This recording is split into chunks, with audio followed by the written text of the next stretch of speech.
Hello and welcome to the Christmas Movie Screenwriter Podcast. I'm your host, Karen McCann. The Christmas Movie Screenwriter is a podcast about writing, producing, and selling Christmas movies. You can find a transcript, show notes, and an action checklist on my website. Just go to www.christmasmoviescreenwriter.com and look for this episode, which is number 20. A quick few words about what I'm working on. Besides marketing my first faith-based script and writing a new Christmas script, I am adapting one of my thrillers into a novel. I've discovered many unique strategies from book marketing podcasts that screenwriters can use to market their IP. I was also inspired by Scott Kirkpatrick's book, Mastering the Pitch: How to Effectively Pitch Your Ideas to Hollywood. Scott emphasizes that executives need to know if a project has a verifiable audience before considering it.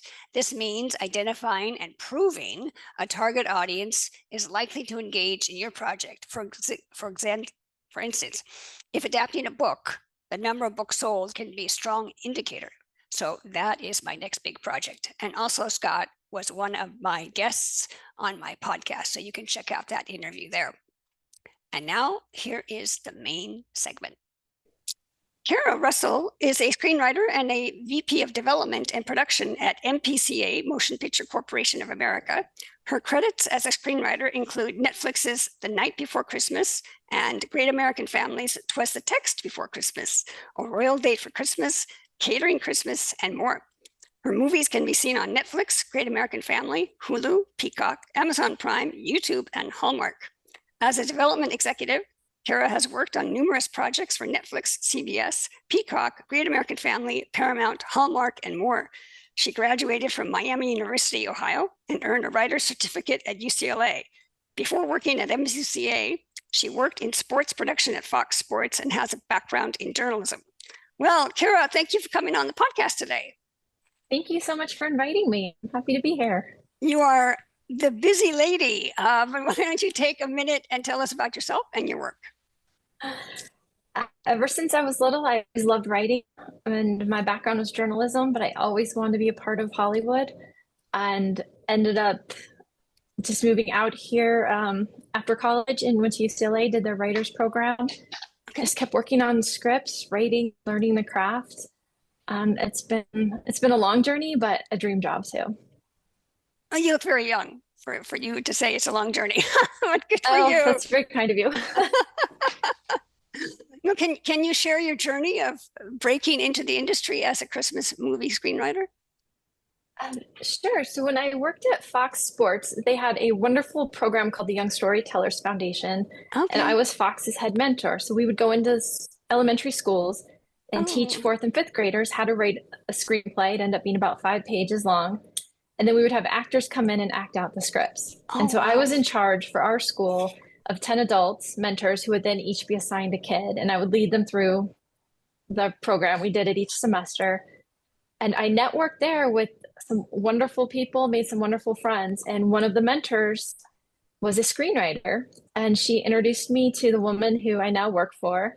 And she also was the person to produce my first Christmas movie, which was a 10-minute short for Lifetime.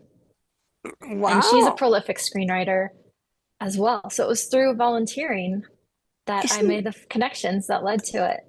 That is the first time I've heard that a story like that. So that's like paying it forward. It's a great outcome, and good for you. Now, how do you balance meeting audience expectations while staying fresh and not predictable or cliche when it comes to Christmas movies? That is a very tough thing for all of our writers. As a writer and also as a development executive, I worked with a writing team, wonderful people, and they literally sent 75 log lines before we hit on one that said, okay, that'll work. And that ended up airing last year, I believe, on Great American Family. But it took that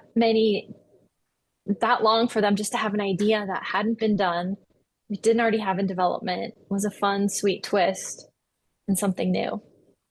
So it's hard for everybody. Yeah. Was that you were the writer, or you were working as a development executive on that? I was a development executive on that Okay, one. so you had a team come in and said we had 75 log Right. They lines. just kept sending ideas and I'd be like, sorry, Wow. it's been made, or we can't do it for this reason, or this is why it won't work for this buyer. And then Oh, we that's finally found one. nice. That's So that's you can't give up in this industry. If you yeah. want to do it, you can't give up. And you have to do your research. I mean, kind of know what's already been done. However, Mhm. everyone, I guess, could have their own spin on it. So it is difficult, I think, as you're so understanding for the writer to know what does the studio, what do the companies want? I mean, it's Right. So we tell our writers, find a new way into the story, a fresh way into it, a new twist, something that we haven't seen. Obviously, we've all seen a lot of the main setups, but find something that is fresh and feels new for people. okay. Good, good. Now, as a writer, after you finish a script and it's ready to go out, what's your next step? And how do you move it towards getting into production? I have readers who I trust, who I send the scripts to, and about 3 or 4 different people who are brutally honest, which I ask them to please be constructively brutally honest, because if you're not getting that kind of feedback, you can't make your script better. That's You right. can't really have an ego about anything. It's if you hate it, tell me and tell me why so I can fix it. Or something's not working, somebody has a better idea, a funnier line. Like I'm completely open to making it the best it can be. So after I get notes from those 3 to 4 people, then I think I have a pretty solid script. I'll send it to my manager Oh, okay. and then we'll kind of discuss, okay, well, who do we think it could go to? Who might it work for? Where can I submit it? And then he'll submit it, or if it's somebody I know, and then I'll ask them, hey, do you want to read this? And Mhm. Do it's you kind have of luck, it's timing, it's a lot of factors. do they when you let's say you got a lot of credits, do you ever have the issue where they want you to be on set? No, writers usually aren't on set. I did get to visit for the night before Christmas up in Bracebridge, Canada, and that was so Wow. much fun. And I've been on set, I get to visit a day here or there when it was in LA. But for the most part, writers aren't not on set. Once your script is in, you're done. Okay, so You, they're not like calling you at 5 in the morning or midnight saying we got to change this scene. I have had that happen, but for the most part, it Okay. not you.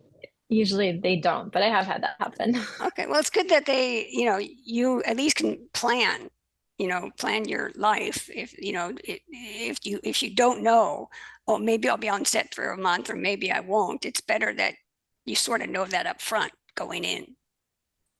Right. Yeah. Writers usually you're not on set. If anything, it's a phone call and it's like, hey, we need to revise this scene. So I've sat on the floor in airports for a couple times, typing away on my little laptop to Good, fix something.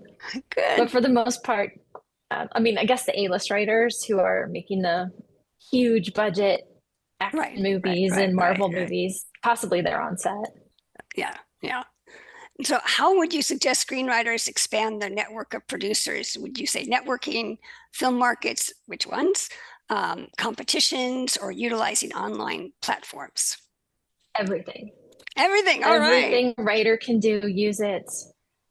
Because it really is luck, it's timing, it's who you meet, it's who you know. I'm honestly amazed by the number of people who don't do their research. Really? IMDb Pro is an amazing tool. You can look up any movie, you can look up the writer, you can look up producers, see who have made movies that are in your genre, Yeah. Oh, and yeah. get contact numbers, get emails. I'm amazed by the number of people who don't research it. There are Facebook screenwriting groups. I'm a long time volunteer at the Sundance Film Festival. I'm a big Okay. proponent of volunteering. You meet Yeah, people, you get obviously. to do something new. It's fun. Lifelong friends. I've met people through Sundance Film Festival. I have friends who work TIFF. The whole festival circuit's great. Any networking you can do. LinkedIn is a great tool. Okay. I never went the competition route, but I was a reader for the Heart of Oh, Austin okay. Film Festival. So reading a lot of scripts was Right. really helpful too, to see what worked, what didn't. Um, so yeah, I volunteered for that one too. I'm big on the volunteering Yeah, part. you are. You are. You are I very efficient. I'm impressed. I never went the route of submitting scripts to competitions for money. I just didn't have that in my budget ever Okay. Okay. to say, hey, this is going to be 40 bucks, 100 bucks gone. I just couldn't do that. So I Exactly. personally didn't go that route. I know some people it's worked for and it looks great in their resume if they place. Some people get great feedback. I have not done that. And I've been on this side for pitch fests as a development executive. Okay. And so we've read some pitches that way, um, and some scripts, but I've never been the writer pitching that way. Okay. Do you think a lot of companies would use, I mean, it's amazing. You're a writer and you're also a development exec. So you see it from both sides of the desk. Mhm. Um, do you think some of your colleagues in the field will utilize to find writers these online platforms, or is it mostly kind of like networking? I know for us, I can't really speak to what other companies do. I know for us, we will have writers who are referred to us, people we've worked Okay. with for a long time, because we work with the production side. And we have one producer who says, hey, I know this writer. She wrote these other Mhm. scripts for this other company. She's great. So he introduced her to us, and now she's doing a project for us. Mm, So it just so many different ways. If right. we read a script that we love that's submitted, then those get made. MPCA is really great because we do work with a lot of new writers. I know some Okay. companies don't, but we're open to that because we want the good ideas. Right. And so And we're that open to that a little bit more maybe than some others. But it's Hollywood's weird. There's no right or wrong way to do it. You just have to forge your own path and that's network ex any way you can. that's good advice. Now you mentioned Sundance. You going there as a volunteer, and you also said you have a manager. Um, Mhm. do you also go to film markets and pitch your projects, or do you rely on the rep or your connections, or all three? I think film markets are for if a film is made. I could be wrong. If somebody has made their own film and they're trying to sell the actual movie, they don't really do that for scripts. So I just have the screenplay and it's a PDF that my manager can submit to people. So I haven't done the film markets. But if somebody had independent financing and they made their script, then that's a great way. And film festivals definitely to get your film seen, get it screened and sold. Okay, okay. Now, getting a movie made as a writer can be stressful. So, how do you maintain a work-life balance, and do you have any hobbies?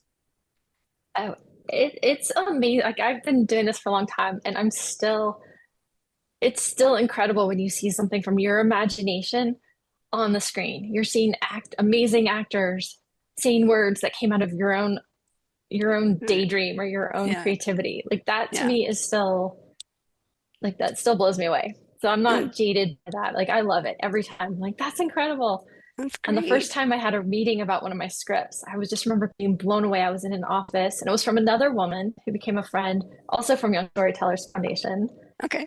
who ended up making my very first movie. It wasn't a Christmas movie. And we were meeting in this office in LA, glass, wonderful view, glass office. And I was just thinking, we're here having a real meeting about something from my imagination. This is crazy. Do you have like, I was saying sometimes it's stressful to get these movies Oh, made, and how do you maintain a work-life balance? And do you have any hobbies? stressful only if you start putting pressure on yourself that you have to get it made. Right. I love Yeah. writing. That's It's right. fun to create the scripts. You have to do it because you love it and not because I've always had a day job too. So I have That's nice. less That's good. stress as a writer as like I have to pay my bills that way. I've always had a separate day Mm, job. great. And so that takes that stress away.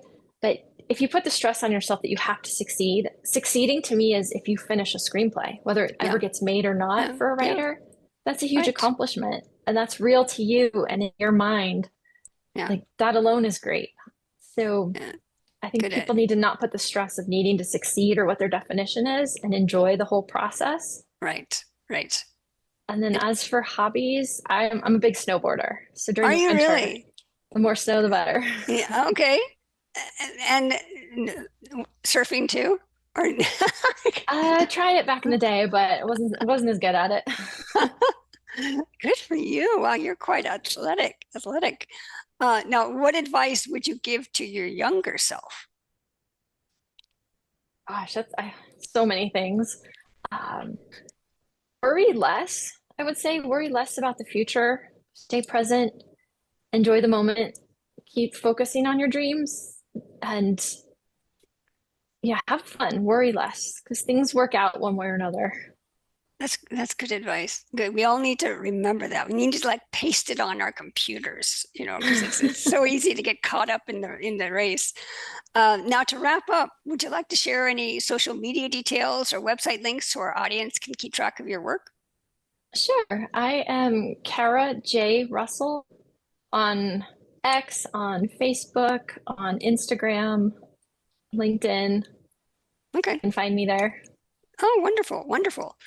Um, well, Kara, this has been very encouraging and very enlightening. And thank you for sharing your experience, your knowledge, your wonderful attitude. Thank you for coming on the podcast today. Oh, thank you so much. And if any of your listeners have Christmas scripts that they feel really strongly about, they can reach out to me on any of those platforms and they can submit a log line and we'll see if it works for us at MPCA. Well, that is you will get many log lines. I guarantee it. You will. Thank you, Kara. We'll see you soon. Thank you so much. And now for my action checklist. I have 4 items for your action checklist from my takeaways with my interview with Kara. Number 1, generate original ideas. Kara worked with a writing team and reviewed 70 log lines, 70, before finding one with promise, creating a list of Christmas movie ideas, and aim to write down new ideas daily, understanding that you may need many attempts to find a hit. Number 2, expand your network. Kara started by volunteering, meeting her mentor through a program teaching screenwriting to young students. Volunteer at film festivals and industry events to connect with producers and expand your network. Number 3, balance work and life. Work-life balance. Maintain a healthy work-life balance by engaging in hobbies outside of writing. Kara emphasized the importance of staying present and enjoying the journey while balancing a full-time job to relieve financial pressure. A full-time job, wow, that's kudos to you, Kara. Her advice to her younger self is to focus on the dream. Number 4, connect with producers on social media. Use social media to share your projects and engage with industry professionals. Build genuine connections by discussing their posts and avoid spamming producers with script requests. Well, that's the show. Thanks for listening. To show your support, please give us a 5-star rating on Apple or wherever you get your podcasts. Fuel more great content by buying me a hot cocoa on Buy Me a Coffee. Just look for the page Christmas Movie, and explore other inspiring podcasts and blogs on our website at christmasmoviescreenwriter.com. I'm your host, Karen McCann. Thanks for listening, and I'll see you on the next Christmas Movie Screenwriter podcast. Bye.